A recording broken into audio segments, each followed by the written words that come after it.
Hello everyone.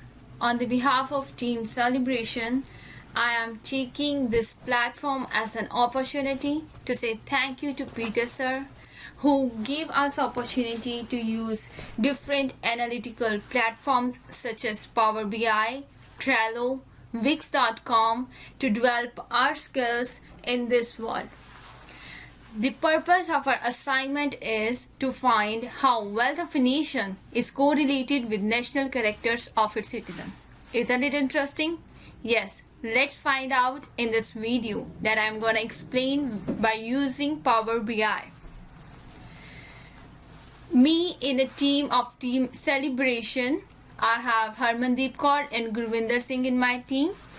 And the countries that we choose for our survey are Canada, New Zealand, China, Portuguese, Germany and New Zealand. And the different dimensions that we choose for our survey are area, GDP, quality of life, adventure, entrepreneurship, heritage, citizenship and population.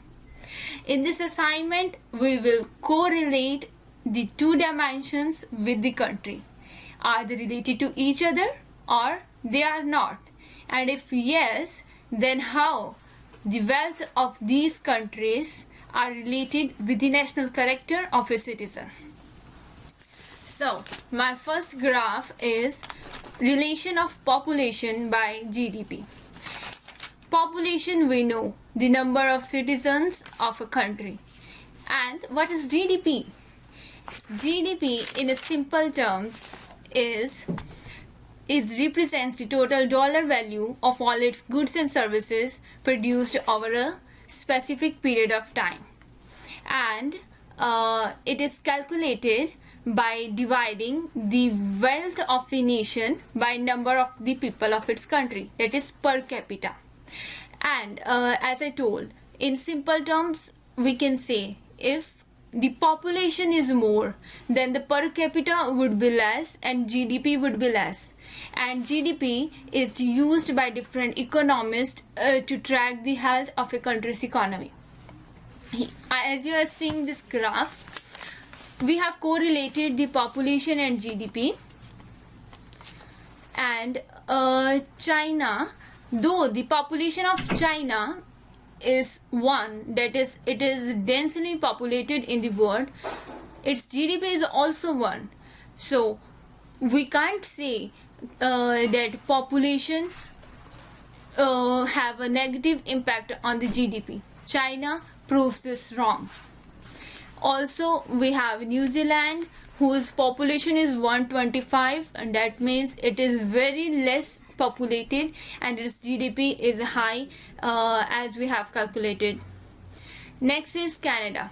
The GDP of Canada is 46 and its population is 38. It is not that much populated, though its GDP is not that much good as well. Now, my next graph is how the population is related with the heritage of the country. Heritage means the characteristics that are passed down through the years from one generation to the next, or we can say the features belonging to the culture of a particular society, such as tradition and languages, how population and heritage are correlated with each other. It is correlated with each other in Canada, Germany and China, but they do not follow the collinear trend for Portugal and New Zealand. In China, the population is densely populated and the people, they also have the quality of a heritage as well. It is also true for the Germany, it is also true for the Canada, but not true for these two countries. Next is GDP and quality. I am introducing my friend Gurvinder Singh here to give you knowledge about this slide. Thank you.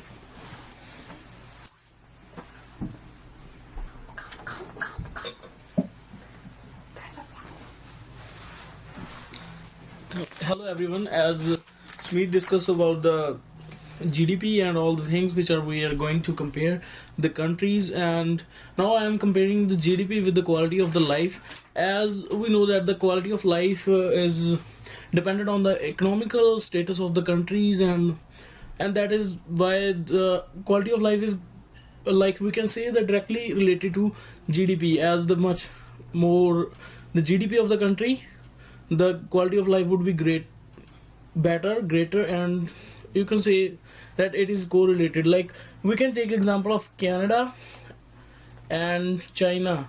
But in China, due to the other reasons, like we can say population, the quality of life is not as much good. But the Canada have greater the GDP and the quality of life is best. And another, I would like to go with the relation between the entrepreneurship and the GDPs of the GDP by country wise.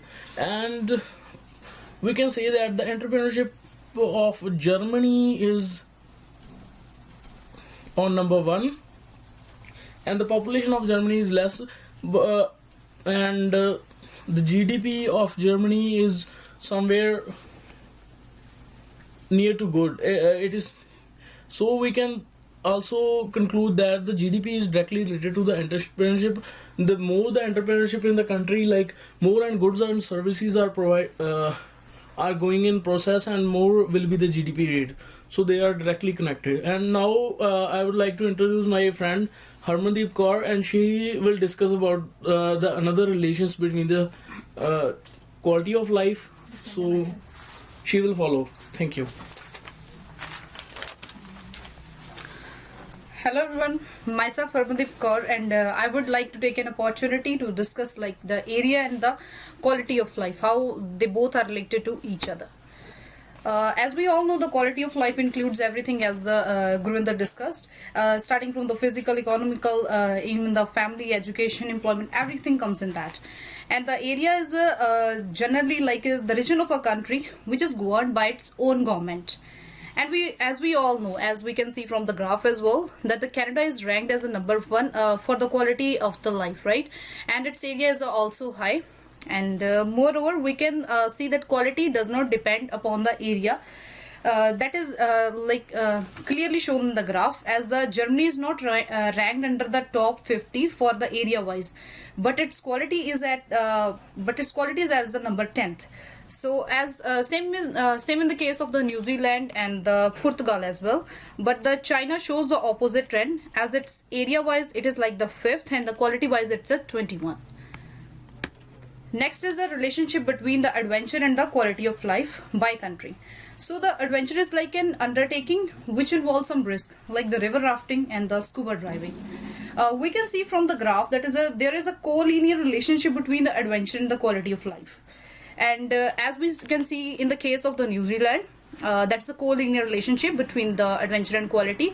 But the Germany, that's the opposite side to the New Zealand, it shows the opposite trend, right? And so we can see from the graph that Canada is ranked as number one for the quality of life, and its adventure is ranked as 18, while the China shows the adventure ranked as 57 and the quality that's a 21. That's almost similar to the quality of the Portugal, that's a 20, while the Portugal has an adventure of the 10. So in a nutshell, I would like to say on the behalf of the team Celebration, that's the countries whose national character, sport, industries and economies and intelligence, use of the resources enjoy a higher standard of the living as measured by the metrics of their ability to produce valuable commodities and create an enjoyable standard of their living, of their population. Thank you everyone for watching our video, and for the more questions and queries, just comment below. We will try to answer as soon as possible.